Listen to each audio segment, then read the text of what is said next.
qu'au pont, on a cette possibilité. C'est l'une des caractéristiques positives de la formation au pont. On a la possibilité de faire entre la deuxième et la troisième année ce que nous appelons un stage long. Je l'ai fait à la BNP au niveau des financements de grands projets. Et c'était pour moi l'occasion de voir autre chose, de faire autre chose, de m'écarter un peu de tout ce que j'avais fait comme cours très technique d'ingénieur. Je devais faire initialement du génie industriel. Et donc cette ouverture m'a permis de réorienter mon itinéraire. Très bien à la BNP. Ça a bien marché, ça a très bien marché. D'ailleurs, j'ai continué à travailler même pendant la troisième année et un peu après la fin de l'école. Vous pouviez rester en France? Je pouvais rester, mais assez rapidement, donc début 91, un déclic. Je me suis posé cette question de rester ou pas. Le déclic, c'était la gare du Golfe, la première gare du Golfe. Donc, il y avait une ambiance un peu lourde. Oui. Anti-arabe. Oui, anti beaucoup de choses. Et c'est là où on se pose ce genre de questions. Je me suis posé la question éventuellement du retour. Et en fait, j'ai essayé de me projeter à 50 ans. Je ne m'y voyais pas. Je me suis dit, donc, c'est maintenant qu'il faut y aller. Rentrer au Maroc. Rentrer au Maroc. BMCI. BMCI, puisque je n'avais aucune raison autre de quitter le groupe BNP. Et là, ce qui est curieux dans votre itinéraire à la banque, vous avez fait tous les métiers de la banque. Une fois, en plus de ce qui a été fait à Paris, donc une fois ici, j'ai touché à tous les métiers de la banque. Vous avez fait du terrain, le terrain, Fès, l'Oriental, le Sud. Et puis ensuite, banque d'affaires.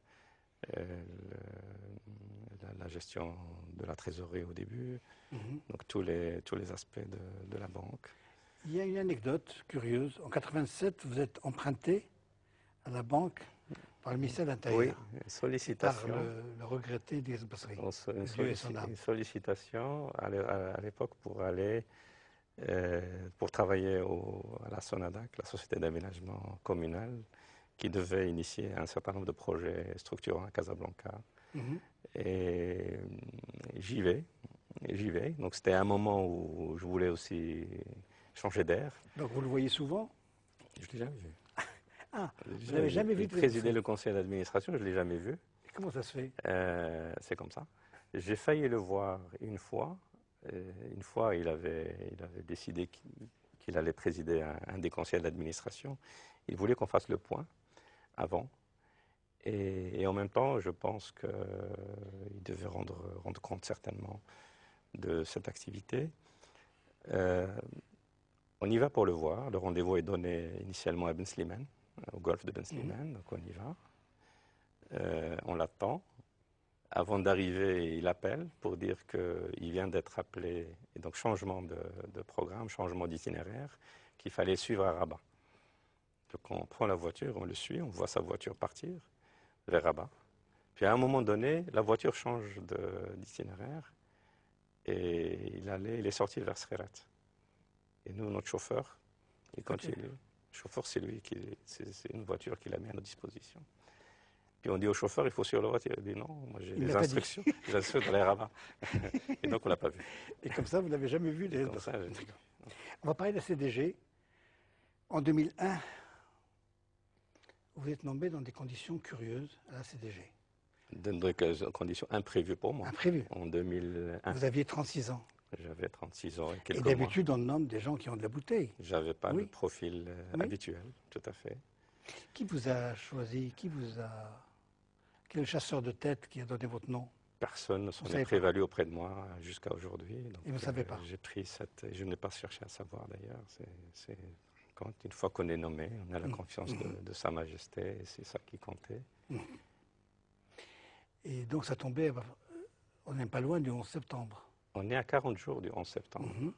Et donc un événement qui tombe, vous venez d'arriver au mois d'août. Vous essayez d'improviser.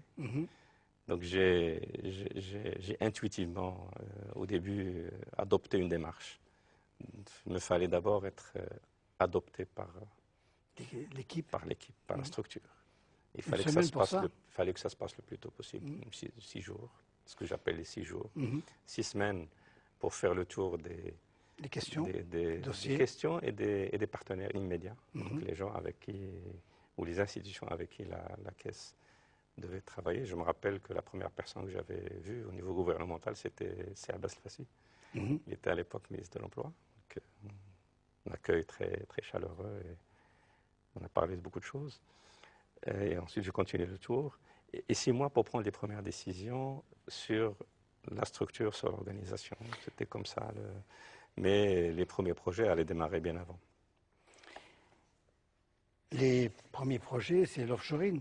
Non, le flooring est venu après. Après. Le premier projet, Ça, c'est ça c'est à Casablanca. C'était dans le cadre de cette dynamique de développement pour la Caisse et à travers la Caisse pour le pays, pour s'ouvrir sur ces nouveaux métiers mondiaux du Maroc où la Caisse a joué s'est investie dans on ne vous l'aménagement de encourageait pas à l'époque. L'offshoring n'était pas à la mode. Le offshoring, non seulement n'était pas à la mode, mais Des conseillers. nos conseillers, nos consultants nous disaient que le train était déjà parti, que ce n'était L'Inde. pas forcément pour nous. Il y avait l'Inde, il y avait d'autres pays qui nous ont précédés. C'est tout ce qu'il fallait pour nous stimuler encore aussi plus Tangemed. pour y arriver. Et Tangemed, c'était un peu avant, en 2002-2003. Donc une grande aventure à la fois d'équipement du pays, mais aussi d'aménagement du territoire et de réouverture sur le pays. J'étais en charge de Tangemed au début, jusqu'à la nomination de Saïd Lahadi en juin 2003. Donc ça, c'était le lancement. Malheureusement, il faut parler aussi de votre départ. Alors, Oui. le départ a fait couler beaucoup d'encre. Quelle est l'explication? Pourquoi vous êtes parti? Comment vous l'avez appris d'abord? Je suis parti comme je suis venu. Oui. C'est-à-dire sur décision suprême. Sur décision de toute façon, et effectivement, ce n'était pas forcément attendu par Vous avez une explication de la décision? Je ne pense pas qu'il faille chercher d'explication. Ce qui était important, c'était de bien se réadapter, de s'assurer qu'on n'a pas fait de...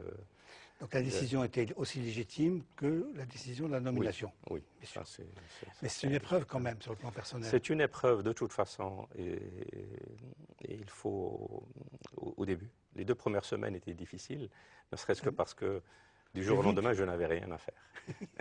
Enfin, disons, mon agenda était complètement chamboulé. Oui. Dès le lundi, j'avais fait ma passation, et le mardi, j'avais plus rien à faire. Le mardi coïncidait avec le 4e anniversaire de mon jeune fils. Donc j'ai passé la journée avec lui. Il devait se dire que les 4 ans, c'est ça. Et ça m'a permis de leur réserver un peu plus de temps donc à ma famille. Et puis de prendre un peu, de clarifier un peu les idées sur... Mais finalement, ça m'a fait beaucoup de bien. Ah. Et j'en suis presque... Mazo? Non, pas. Je pense que... C'est une bonne chose? Je pense que c'est une très bonne chose. Et je pense que dans la carrière de quelqu'un, c'est finalement une bonne chose que d'avoir une rupture. Parce que quand on est dans le feu de l'action, on est quelque part sur un nuage. Donc il y a un peu d'artificiel. On se croit... Aussi bien dans l'action que dans les relations. On se croit immunisé contre tout et tout puissant. Non, même pas ça. C'est qu'on ne prend pas forcément compte de tout. Donc c'est une épreuve salutaire. C'est une épreuve qui m'a fait beaucoup de bien. Et donc pendant 6 mois, vous n'avez rien fait? En 6 mois, je me suis reposé. J'ai plus de cravate. Et ça, j'ai beaucoup apprécié. Le café à 10h, 11h du soir, sans souci. Donc un peu de repos, une famille. Après, j'ai commencé à réfléchir même à quelques activités à titre personnel. Donc, avant d'être appelé. Si vous permettez, j'aimerais bien que vous disiez un mot des relations entre la France et le Maroc et de l'initiative qu'on a appelée le groupe d'impulsion économique France-Maroc. Le groupe d'impulsion économique France-Maroc. Dans laquelle vous avez joué un rôle. Aux côtés d'autres. D'abord, côté marocain, il y avait une vingtaine de patrons. Et côté français, une vingtaine de patrons aussi, avec Fourtou comme coordinateur, côté français. Et là, nous avons la photo avec les 2 premiers ministres. Le jour du lancement de l'initiative, et Bassi Jelmassi, à l'époque ambassadeur de Sa Majesté à Paris. donc de Villepin et Cédric Jetot. Quelle est l'idée? L'idée, c'était une bonne idée. C'était qu'il y avait un peu de frustration ressentie et exprimée côté marocain et côté français à l'égard des relations économiques. Chacun manifestait une insatisfaction, mais sans arriver à en déceler ni les causes ni les remèdes. Donc la démarche, et c'est en ce sens que la démarche était bonne, dire, bon, puisqu'on se plaint et on n'arrive pas essayons de demander à ceux qui se plaignent finalement de nous dire de quoi ils se plaignent et nous proposer des solutions. Donc vous avez réuni les chefs d'entreprise. Et donc avec un groupe de chefs d'entreprise de part et d'autre, l'idée était de proposer des actions. Et finalement, cette insatisfaction, je pense, mon analyse était due d'abord au changement. De génération. De génération, au changement aussi de personnel politique. Des deux côtés. Le Maroc a changé, il a commencé à s'ouvrir, à ouvrir son économie, à avoir une dynamique vis-à-vis aussi d'autres, une plus grande dynamique vis-à-vis d'autres acteurs. Changement de génération qui fait que ce dialogue ne se connaissait pas. Donc ça, c'était extrêmement important. Et la France elle-même a changé. La France a changé parce que désormais, elle fait partie d'une Europe. Et par contre, le changement au niveau des décideurs n'avait pas encore lieu à cette époque. C'était en 2005. Et ce groupe a fonctionné depuis. J'y suis resté jusqu'à mon départ en 2009. Et avec, je dois dire, beaucoup de résultats à en juger par l'avis même de tous les acteurs et aussi à en juger par l'attitude de certains pays qui ont cherché à copier sur nous cette démarche avec la France. Quel pays? Je peux citer l'Égypte, la Tunisie et d'autres. Vous avez quand même une famille, vous avez le temps. Dieu merci. Une belle famille. Une belle famille. Là, vous êtes avec votre épouse et les 3 garçons. Et les 3 garçons. Ali. C'est une belle photo. Amine et Yassine. C'était une photo pendant des vacances, absolument, donc des retrouvailles. J'essaie avec ma femme, donc là aussi de faire peut-être les choses avec le même esprit, mais différemment, en assurant la sérénité qu'il faut. Je voulais mettre un éclairage sur quelque chose qui m'a paru très étonnant et très surprenant et très instructif, qui est la fratrie Bakoui. Oui. Les 9, Sbakallah. Alors je voudrais vous demander, pour terminer cette émission, de donner l'école de chacun. On commence par Mohamed. Mohamed a fait... il est lauréat vétérinaire de l'Institut agronomique Hassan II. En tant que vétérinaire, il a fait un PhD ensuite aux États-Unis. Jamila est ingénieure à Toulouse. Elle est actuellement enseignante, professeure à l'université de Mohammedia. Abdallah est ingénieur de l'école centrale. Il est toujours à Paris. Lyon ou Paris? Non, central Lyon. Et il est actuellement à Paris. Il est dans le domaine des assurances, dans une grande compagnie d'assurance. Ensuite, il y a un certain Mustafa, on le connaît. Oui. Ensuite, Latefa. Latefa est ingénieur aussi à Grenoble. De l'Institut agronomique aussi. Zohra est ingénieur de l'école Mohammedia. Elle est prof. Où elle enseigne d'ailleurs en tant que docteur. Hassan? Hassan est ingénieur de l'école Hassania. Et il est directeur provincial à l'équipement, tout à fait. Aziz est ingénieur agronome. Topographe. Et il est actuellement aux États-Unis, en Californie. Et j'ai appris le jour de ma nomination solaire qu'il était dans le domaine des solaires. Encore un. Abdeljelil? Abdeljelil est le dernier. Et le dernier, donc il avait son itinéraire à lui, qui était, donc c'est notre dernier. Donc c'est le raté de la famille. C'est pas le raté, mais c'était presque notre fils aussi. C'est pas le raté. Au contraire, il a fait des choses différentes. Il a fait ce que lui voulait faire. Même si il a imposé ce qu'il voulait faire, il est allé étudier aux États-Unis. Ah ouais. Fini ses études en Suisse et aujourd'hui il est en Chine. Il fait quoi en Chine? Il m'a dit un jour, je rentrerai le jour où je ferai beaucoup d'argent. Il apprend le chinois? Il a appris un peu le mandarin, Ah donc bon? il se débrouille pas mal. Oui. Tabarakallah. Oui, merci. Bon. Merci. Vous envisagez de créer une fondation pour tout ça? Alors, avec cet exemple, cette expérience? c'est une initiative que j'ai prise, parce que je pense que nous devons quelque part beaucoup à notre pays de façon générale, à l'école publique et à nos parents. Et l'idée était de créer une fondation qui est créée aujourd'hui pour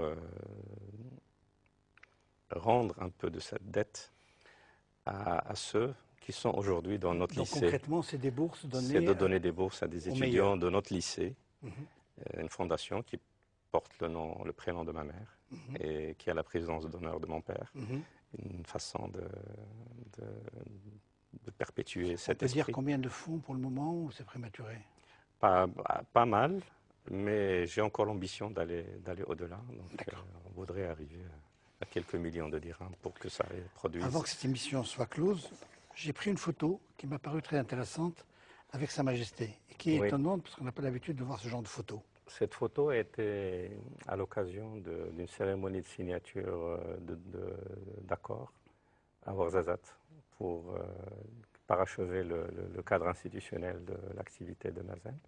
Donc là, nous faisions une visite de chantier dans la visite de site dans la foulée. C'est le prétexte pour vous poser une question.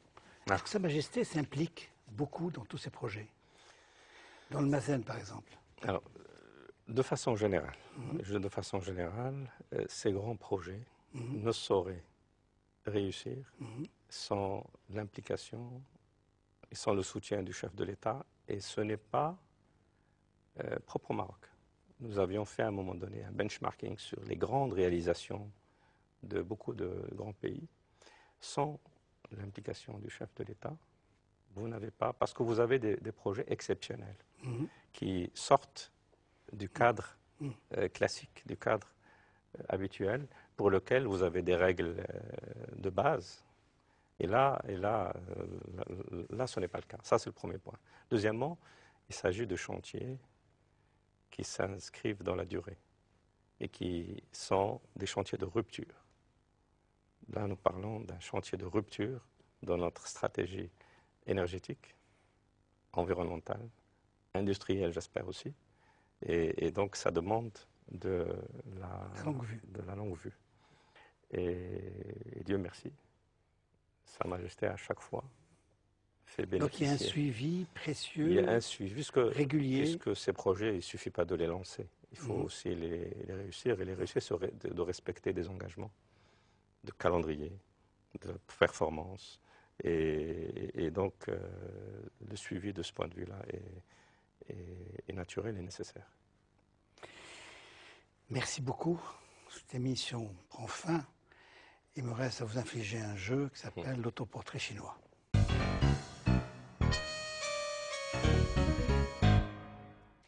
Si Mustapha Bakouri, si vous étiez un arbre. Ah, un grenadier, sans hésiter, pour plein de raisons. C'est un arbre qui résiste à tous les virus et qui se contente de peu d'eau et qui donne un très beau fruit et qui, au moment qui est plein de vertus. Qui est plein de vertus. Médicinales. Et puis, le rouge du fruit et le vert de l'arbre, c'est des couleurs qu'on aime bien ici. Une fleur. Une fleur, je ne sais pas comment on l'appellerait en français, peut-être le galant jasmin de nuit. ou jasmin. Galant de nuit. D'accord. Un plat marocain, en dehors du couscous. Tagine de kharchouf. Ah, des cartes. Cardes ou cardon. Absolument. On a des amours partagés. Une ville marocaine. Je vais peut-être vous surprendre. Je vais citer Fès. Je vais vous dire pourquoi. Il m'est arrivé une fois d'aller dans les pays du Golfe. Il y a un pays qui est très actif très moderne. Et ils avaient à un moment un problème. Ils se sont posé la question, si on avait une très vieille civilisation et un très vieux patrimoine, à quoi il ressemblerait? Ils ont construit quelque chose qui ressemble à une médina. Et je me suis dit, nous avons quelque chose entre les mains d'extrême valeur, qui est d'ailleurs patrimoine mondial de l'UNESCO. Et bien ce patrimoine, que d'autres essayent de nous copier, devrait au moins être porté par tous les Marocains. Une ville européenne. Barcelone. Un club de foot marocain. Chabel, Mohamedia. C'est ce que je dis à mes enfants à chaque fois qu'ils me posent la question. Là, vous n'avez pas le choix. Non. C'est le club où j'ai été la première fois au stade, avec Faras, avec Assila, avec Arad, et bien d'autres.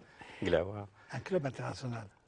Je citerai le Real, mais pour l'institution qu'il représente. Ah. Donc c'est bien plus qu'un club de foot, c'est une institution qui est un modèle sur un certain nombre d'aspects. Les enfants partagent le même Par contre, amour. les enfants, comme dans toutes les familles, vous avez un Barsaoui qui est Amin, le cadet, et Ali qui est Real. Et Yassine, il est encore... il ne se prononce pas. Voilà, il est encore un joker. Un péché. Je vais vous dire la gourmandise pour ne pas vous dire les autres, qui sont inavouables, et je prie Dieu de les effacer. Bon, une vertu. Une vertu, la patience. Pendant 6 mois. La patience, et même plus. Et même plus. Merci beaucoup. Il vous reste à poser votre question. Celle que vous avez envie de poser à moi, à l'humanité, aux Marocains, à vous-même. Allez-y. Non, je vais peut-être poser la question que beaucoup de Marocains se posent et à laquelle nous sommes tous amenés ou interpellés pour répondre, c'est où on va. Et notre devoir, c'est de travailler à répondre à cette question, de tracer l'itinéraire. Merci beaucoup, Sebakouri. Merci, madame. Merci, monsieur. Vous pouvez envoyer vos remarques et vos critiques. Vous connaissez l'adresse. Mais encore, @2m.tv. Bonsoir.